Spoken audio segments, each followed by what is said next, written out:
ഈശോ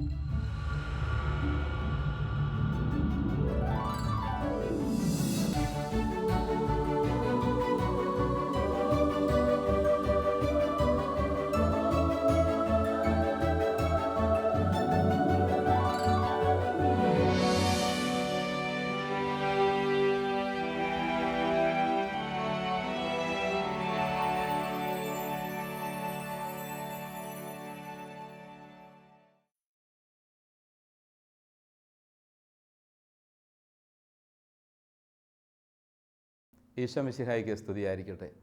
നിത്യവിസ്മയങ്ങളിലേക്ക് സ്വാഗതം. വിശുദ്ധ അഞ്ചല മെരീച്ചി ഉർസലൈൻ സന്യാസ സമൂഹത്തിൻ്റെ സ്ഥാപകയാണ് വിശുദ്ധ അഞ്ചല മെരീച്ചി.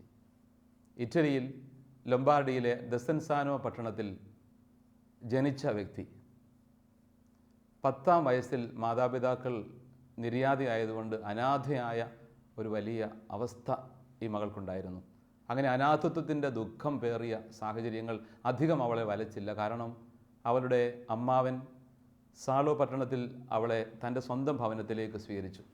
അമ്മാവൻ്റെ സ്നേഹത്തിലും ശുശ്രൂഷയിലും ഒക്കെ വളർന്നു വരാൻ ഇടയായത് വലിയൊരു അനുഗ്രഹമായി മാറി.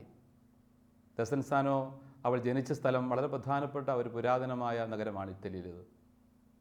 ആ സ്ഥലം ഉപേക്ഷിച്ച് സാലോയിൽ അവളുടെ ജീവിതം അവൾ അങ്ങനെ മുൻപോട്ട് നീക്കുകയാണ്.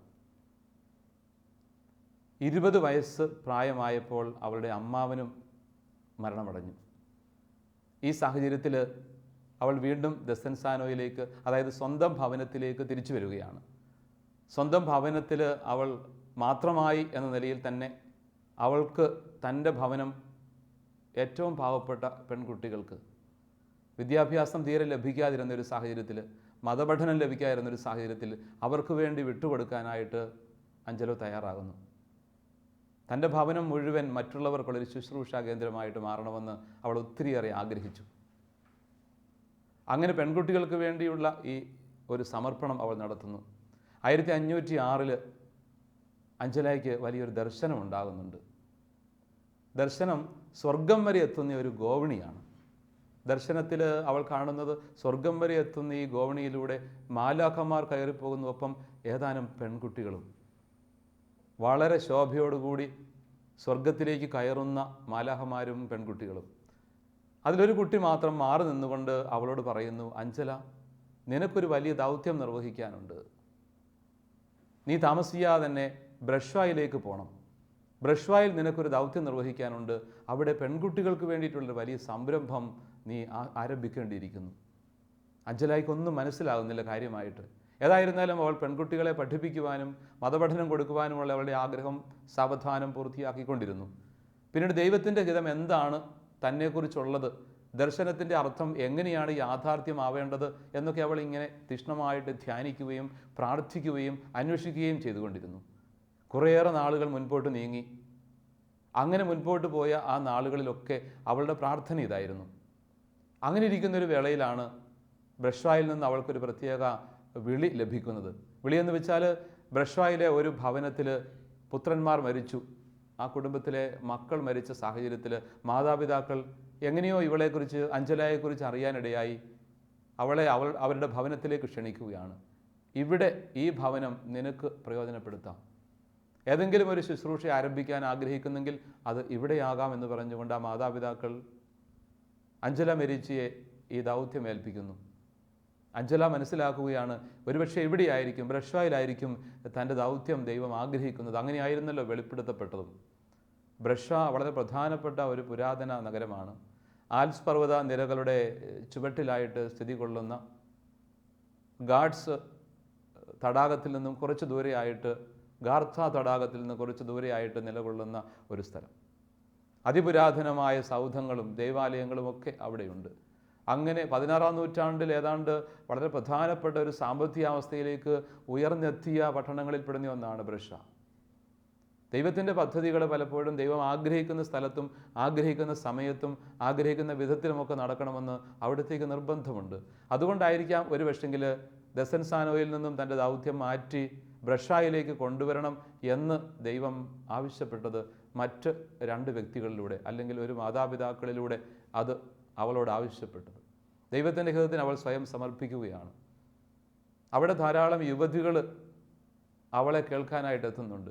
അവരെയും ആദ്യം വേദപാഠം പഠിപ്പിക്കുക, അടിയന്തരമായ ചില സാഹചര്യങ്ങളിൽ വിശ്വാസത്തിൻ്റെ ബോധ്യങ്ങൾ പകർന്നു കൊടുക്കുക, ഇതൊക്കെയാണ് ആദ്യം ആരംഭിച്ചത്.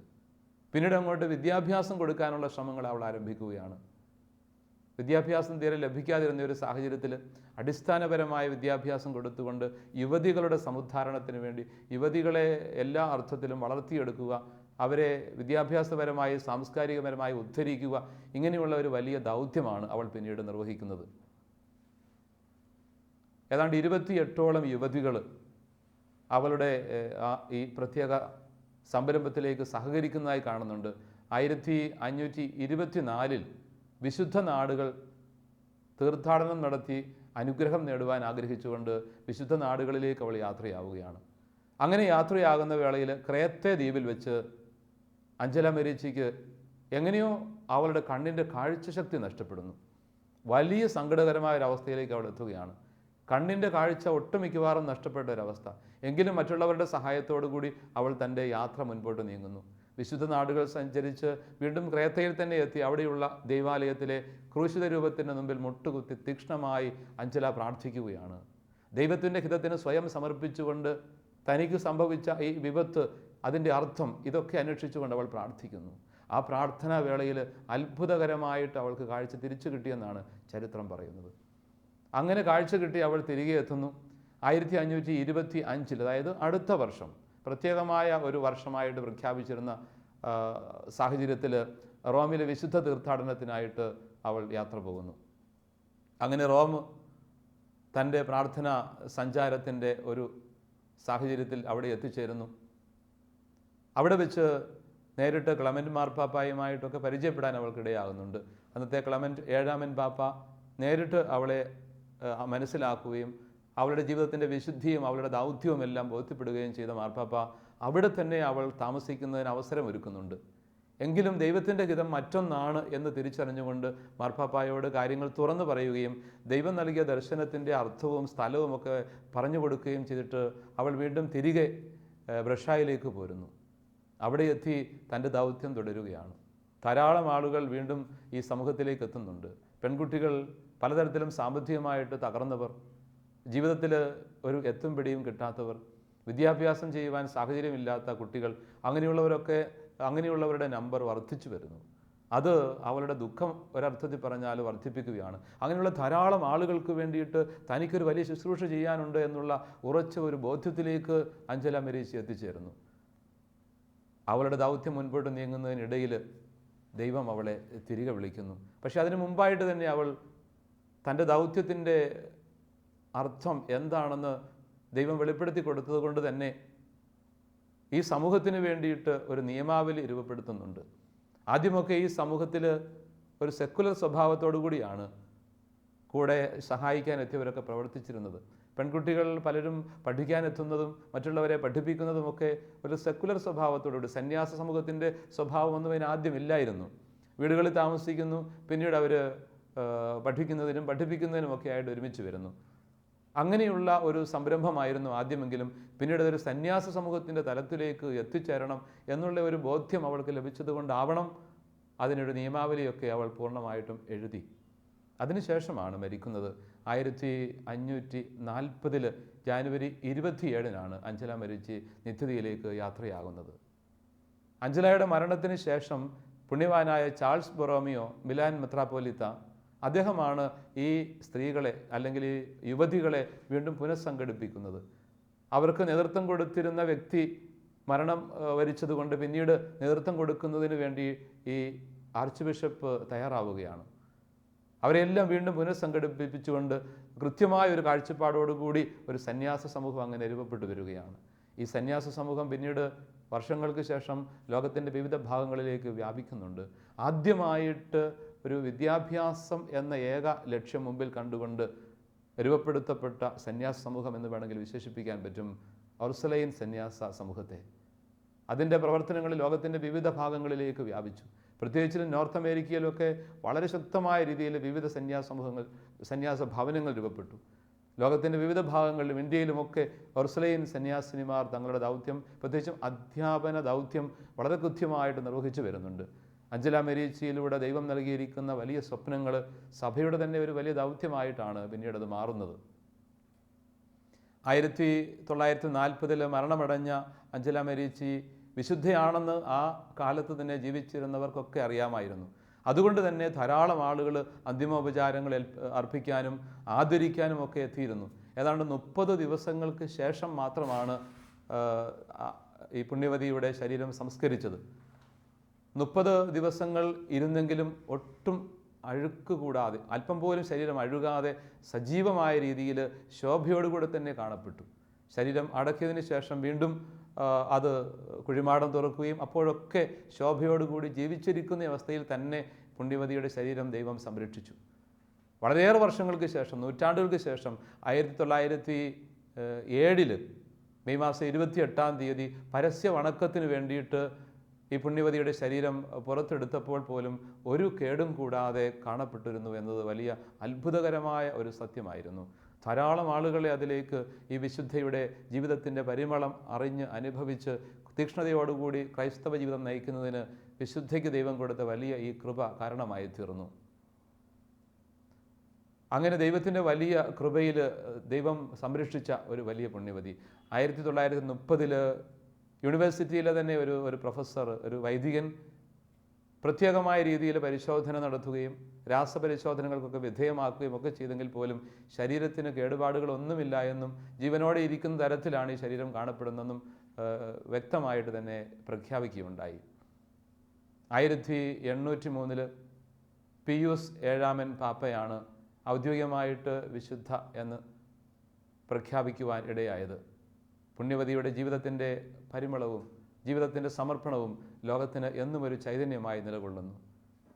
വിദ്യാലയ പ്രേക്ഷിതത്വം എന്ന വലിയ ദൗത്യം, വിദ്യാഭ്യാസം നൽകുക, അതും പെൺകുട്ടികൾക്ക് വിദ്യാഭ്യാസം നൽകുക എന്നുള്ള മഹത്തായ ദൗത്യം മുൻപിൽ കണ്ടുകൊണ്ട് മതപരമായ വിദ്യാഭ്യാസവും അതുപോലെ തന്നെ പൊതുവിദ്യാഭ്യാസവും നൽകിക്കൊണ്ട് ആയിരക്കണക്കിന് ആളുകളെ, ലോകത്തിൻ്റെ നാനാഭാഗത്തുമുള്ള ആയിരക്കണക്കിന് ലക്ഷോപലക്ഷം ജനങ്ങളെ ജ്ഞാനത്തിൻ്റെ, അറിവിൻ്റെ, വിശുദ്ധിയുടെ വഴിയിലേക്ക് നയിക്കുന്നതിന് കാരണമായി തീർന്ന ഈ പുണ്യവതിയുടെ ജീവിതത്തിൻ്റെ നാൾവഴികളിലൂടെയാണ് നമ്മൾ യാത്ര ചെയ്തത്.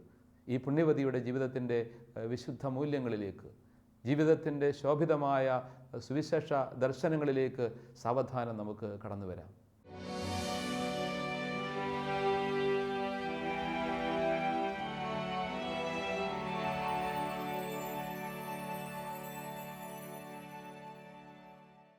വിശുദ്ധ അഞ്ചല മെരീച്ചിയുടെ ജീവിതത്തിൻ്റെ സുവിശേഷ ശോഭ ഏറെ കാലിക പ്രാധാന്യമുള്ളതാണ്. ഈ കാലഘട്ടത്തിന് നേർക്ക് വിരൽ ചൂണ്ടുന്ന ശ്രദ്ധേയമായൊരു ജീവിതത്തിൻ്റെ ഇതിവൃത്തം നമ്മൾ കാണുന്നുണ്ട്. ഈ ജീവിതത്തിൽ തൻ്റെ ഭവനം മുഴുവനും, തൻ്റെ ഭവനത്തിലെ സാധ്യതകൾ മുഴുവനും മാതാപിതാക്കളുടെ, അമ്മാവൻ്റെ ഒക്കെ മരണശേഷം മറ്റുള്ളവർക്ക് വേണ്ടി, അതും യുവതികളുടെ വളർച്ചയ്ക്ക്, വിദ്യാഭ്യാസത്തിന്, വിശ്വാസ വളർച്ചയ്ക്കൊക്കെ വേണ്ടിയിട്ട് വിട്ടുകൊടുത്ത ഒരു ധന്യജീവിതം. സുവിശേഷത്തിൻ്റെ മനോഹരമായ പാഠങ്ങൾ ഹൃദയത്തിൽ ആവാഹിച്ചെടുത്തുകൊണ്ട് ജീവിച്ച ഒരു ധന്യജീവിതത്തെയാണ് നമ്മളിവിടെ കാണുന്നത്. ഈശോയെ അനുഗമിക്കാൻ ആഗ്രഹിക്കുന്ന ഒരു ചെറുപ്പക്കാരനോട് കർത്താവ് പറയുന്ന ഒരു കാര്യമുണ്ട്. കുറുനരികൾക്കും ആളങ്ങളും ആകാശപ്പറവുകൾക്ക് കൂടുകളുമുണ്ട്, പക്ഷെ മനുഷ്യപുത്രന് തലചായ്ക്കാൻ ഇടമില്ല. ഈ ഇടമില്ലായ്മ ഈശോയുടെ ജീവിതത്തിൻ്റെ സൗന്ദര്യമാണ്.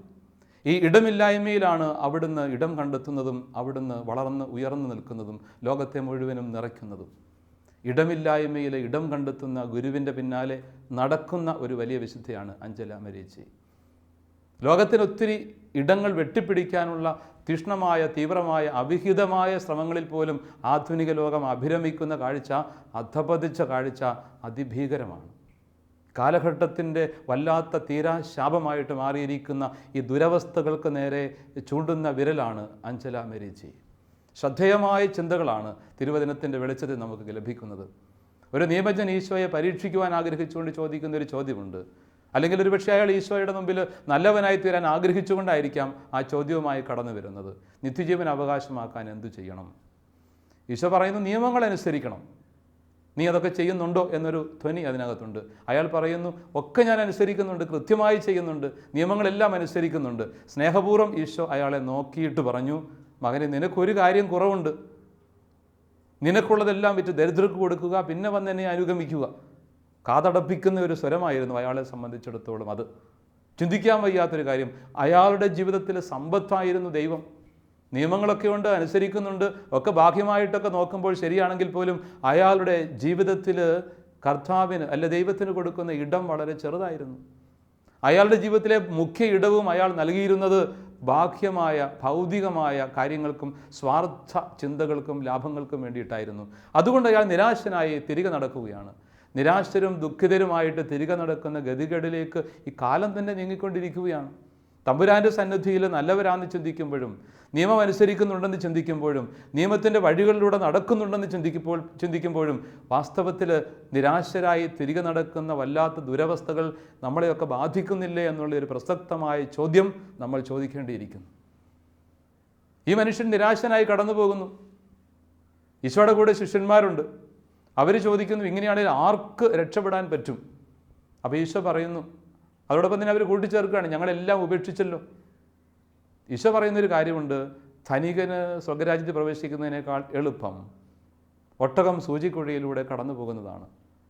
മധ്യപൂർവ്വദേശത്തൊക്കെ നിലവിലുള്ള ഒരു ചൊല്ല് ഉദ്ധരിച്ചുകൊണ്ടാണ് ഈശോ അത് പറയുന്നത്. ഒട്ടകത്തിന് സൂചിക്കുഴയിൽ കൂടെ കടക്കാൻ പറ്റില്ല എന്നുള്ള കാര്യം നമുക്കൊക്കെ അറിവുള്ളതാണ്. പോരെങ്കിൽ വല്ലാത്തൊരു മുതുകുമുണ്ട് അതിന്. സൂചിക്കുഴിയിലൂടെ ഒരു കാരണവശാൽ അതിന് കടക്കാനോട്ട് പറ്റുകയുമില്ല. അപ്പോൾ അതൊരിക്കലും നടക്കില്ലെന്നാണോ അതിൻ്റെ അർത്ഥം? അങ്ങനെയല്ല. ഈശോ ഉദ്ധരിക്കുന്ന ഒരു ചൊല്ലാണ്. മധ്യപ്രദേശങ്ങളിലൊക്കെ നിലവിലിരുന്ന ധാരാളം ചൊല്ലുകൾ ഈശോയുടെ പഠനങ്ങളിൽ അവിടെ നിന്ന് ഉപയോഗിക്കാറുണ്ടായിരുന്നു. നിലവിലിരുന്ന ഒരു ചൊല്ല് എന്ന നിലയിൽ ഈശോ പറയുകയാണത് ഒട്ടകം സൂചിക്കുഴിയിലൂടെ കടക്കുന്നതിനേക്കാൾ പ്രയാസമാണ് എന്ന് വെച്ച് കഴിഞ്ഞാൽ ഏറെ ബുദ്ധിമുട്ടുണ്ടെന്നർത്ഥം. ധനികൻ സമ്പത്തിനകത്ത് അഭിരമിക്കുമ്പോൾ, സമ്പത്ത് അയാൾക്ക് ദൈവസ്ഥാനത്തായിരിക്കുമ്പോൾ അയാളുടെ ജീവിതത്തിൽ പിന്നെ അയാൾക്ക് രക്ഷയില്ലാത്തൊരു അനുഭവം കടന്നു വരികയാണ്. ദൈവത്തെ മറക്കുന്നൊരവസ്ഥയിലേക്ക് അയാൾ എത്തിച്ചേരുന്നു. അത് അപകടകരമാണ്. അതുകൊണ്ട് ആത്മാർത്ഥമായി വിട്ടുകൊടുക്കാനും പങ്കുവെക്കാനും തയ്യാറാകണമെന്നർത്ഥം. അവിടെ ശിഷ്യന്മാർ പറയുന്നു, കർത്താവെ, ഞങ്ങളെല്ലാം ഉപേക്ഷിച്ച് നിൻ്റെ പിന്നാലെ വന്നിരിക്കുന്നു, ഞങ്ങൾക്കെന്ത് ലഭിക്കും? അവർക്ക് വല്ലാത്ത സങ്കടമാണ്, വല്ലാത്ത കൺഫ്യൂഷനിലാണ്, അവരെന്ത് ചെയ്യുമെന്ന് അറിയില്ലാത്ത അവസ്ഥ. അപ്പോൾ ഈശോ സ്നേഹത്തോടെ അവരോട് പറയുന്നുണ്ട്, നിങ്ങൾ എല്ലാം ഉപേക്ഷിച്ചില്ലേ? മാതാപിതാക്കൾ, മക്കൾ, സഹോദരങ്ങൾ, അങ്ങനെ എല്ലാം ഉപേക്ഷിച്ചവർക്ക് ഈ ഭൂമിയിൽ തന്നെ അതൊക്കെ 100 ഇരട്ടിയായി തിരികെ കിട്ടും. അതൊക്കെ 10 മടങ്ങായിട്ട് തിരിച്ചു കിട്ടുമെന്ന് കർത്താവ് ഉറപ്പ് കൊടുക്കുകയാണ്. ഉപേക്ഷിച്ചതൊക്കെ ദൈവത്തിൻ്റെ സ്നേഹത്തിൽ കുതിർന്ന അവസ്ഥയിൽ സന്തോഷത്തിൻ്റെ സ്നേഹത്തിൻ്റെ കൃപയായിട്ട് 10 മടങ്ങായിട്ട് തിരിച്ചു കിട്ടും ഇവിടെ എന്ന് മാത്രവുമല്ല, മരണശേഷം നിത്യസൗഭാഗ്യവും. ഈ ഒരു വലിയ ഭാഗ്യമാണ് കർത്താവിനെ അനുഗമിക്കുന്നവർക്ക്, അവിടുത്തേക്ക് വേണ്ടി വിട്ടുകൊടുക്കുന്നവർക്ക് ലഭിക്കുന്ന വലിയ ഭാഗ്യം. ഇന്ന് കുടുംബങ്ങളിൽ മറ്റുള്ളവരെ, നിരാധാരരായിട്ടുള്ളവരെ, അശരണരായിട്ടുള്ളവരെ, ഭിക്ഷാടകരായിട്ടുള്ളവരെ സ്വീകരിക്കാൻ മാത്രം ഹൃദയവിശാലതയുള്ള ആളുകളുണ്ട് എന്നുള്ളത് വളരെ സന്തോഷകരമായ അനുഗ്രഹീതമായ സത്യമാണ്. നേരിട്ട് പരിചയമുള്ള പലരെയും എനിക്ക് ഈ കാര്യത്തിൽ ഇങ്ങനെ തന്നെ അറിയാം. കാരണം സ്വന്തം വീടിനുള്ളിലേക്ക് അവരുടെ സാഹചര്യങ്ങളിൽ ഒട്ടും വർധനവ് വരുത്താതെ തന്നെ പറ്റുന്ന വിധം ഒരുവിധമൊക്കെ ജീവിച്ചു പോകാൻ പറ്റുന്ന സാഹചര്യം ഉണ്ടെങ്കിൽ പോലും 10ഉം 15ഉം ഭിക്ഷാടക മക്കളെ പോലും ചേർത്ത് നിർത്തിക്കൊണ്ട് വീടിന് വലിപ്പം കൂട്ടുന്ന മനുഷ്യർ, എന്ന് വെച്ചാൽ ഹൃദയത്തിന് വലിപ്പം കൂട്ടുന്ന മനുഷ്യർ, വിട്ടുകൊടുക്കുന്ന മനുഷ്യരാണ്. ഭവനത്തിന് വലിപ്പം കൂടുക എന്ന് പറഞ്ഞാൽ ഹൃദയത്തിന് വലിപ്പം കൂടുക എന്നാണ് അതിൻ്റെ അർത്ഥം. 3000ഉം 4000ഉം 5000ഉം സ്ക്വയർ ഫീറ്റുള്ള വീടുകൾ ഉയരുന്നത് കൊണ്ട് ഒരിക്കലും ഒരു ഭവനത്തിനും വലിപ്പം കൂടുന്നില്ല. ഹൃദയ വീടുകൾക്ക് എന്ന് വലിപ്പം കൂടുന്നോ, എന്ന് സ്നേഹത്തിൻ്റെ സ്വഭാവം ഹൃദയത്തിലും ജീവിതത്തിലും ഉണ്ടാകുന്നുവോ, അന്ന് മാത്രമേ ദൈവസ്നേഹം കൊണ്ട് ഹൃദയം നിറയുകയുള്ളൂ. അവിടെ മാത്രമേ യഥാർത്ഥ സമാധാനവും സന്തോഷവും അനുഭവിക്കാൻ പറ്റുകയുള്ളൂ. അവിടെയാണ് വാസ്തവത്തിൽ അഞ്ചല മേരിച്ച് നമുക്ക് നൽകുന്ന വലിയ ശ്രദ്ധേയമായൊരു സന്ദേശമുള്ളത്. തിരികെ നടക്കാൻ പറ്റണം പ്രിയപ്പെട്ടവരെ.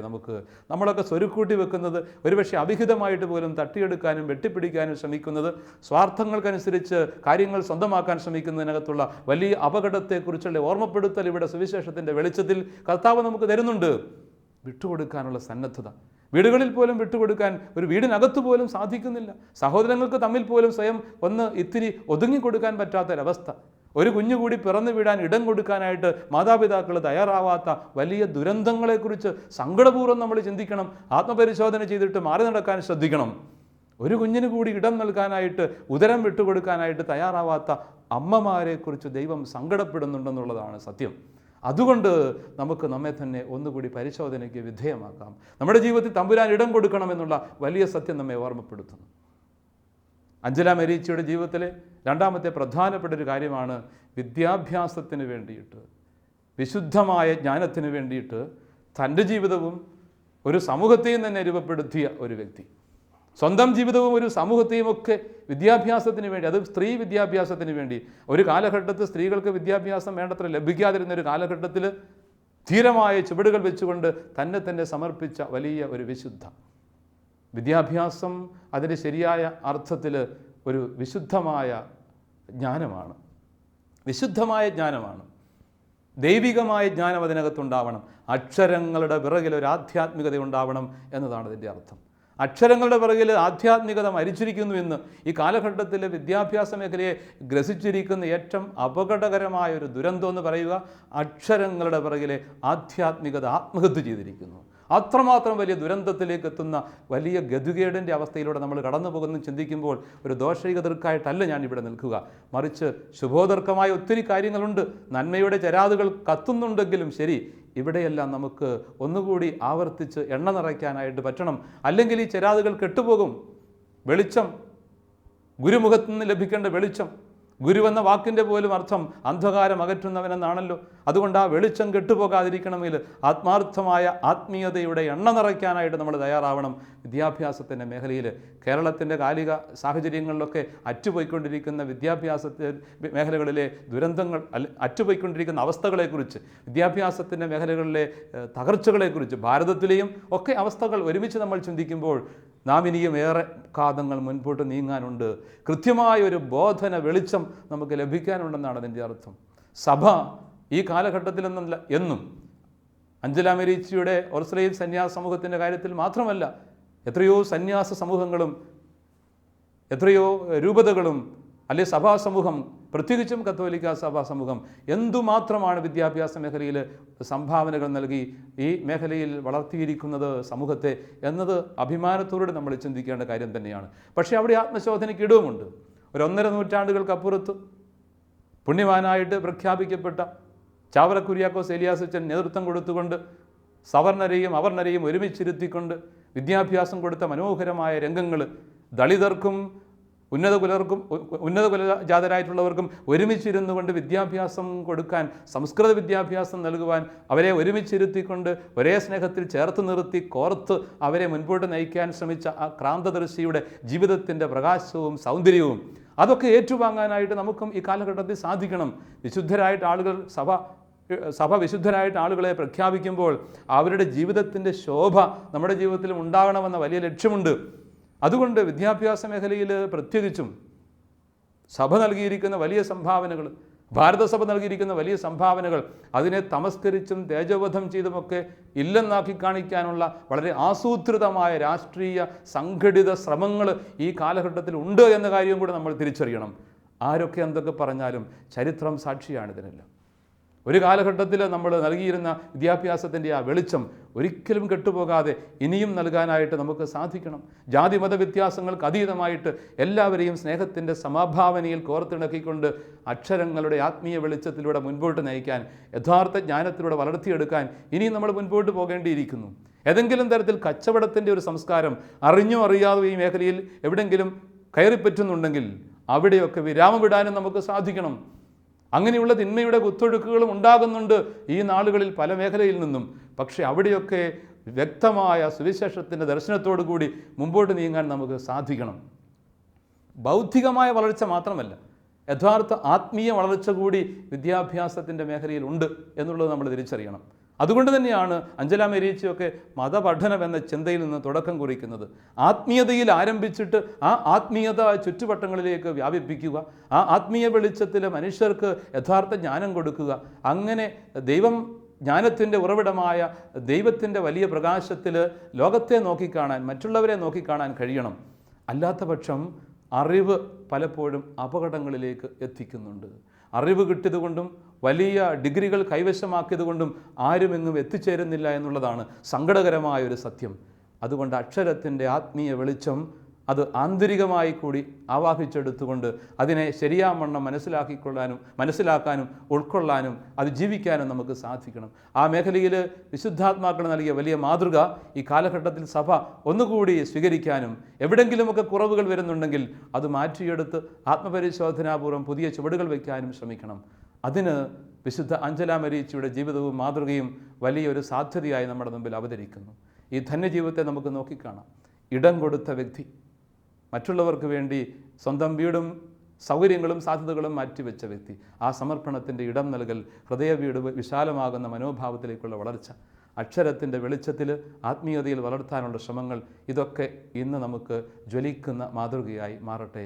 അതിനുള്ള കൃപയ്ക്ക് വേണ്ടി തീക്ഷ്ണമായി നമുക്ക് പ്രാർത്ഥിക്കാം.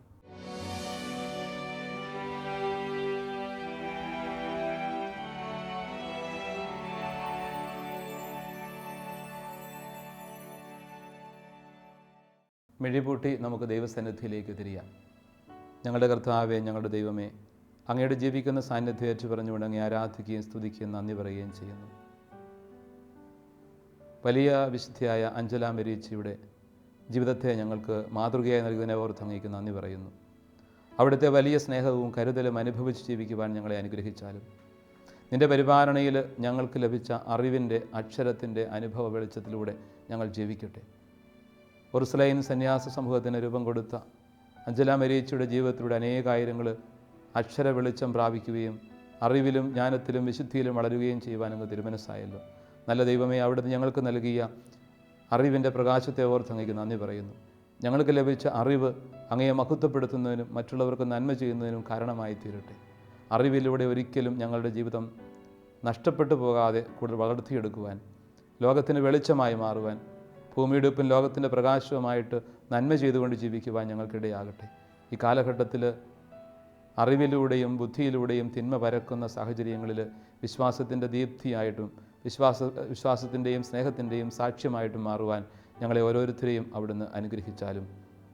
പിതാവും പുത്രനും പരിശുദ്ധാത്മാവുമായ സർവേശ്വര എന്നേക്കും ആമേൻ.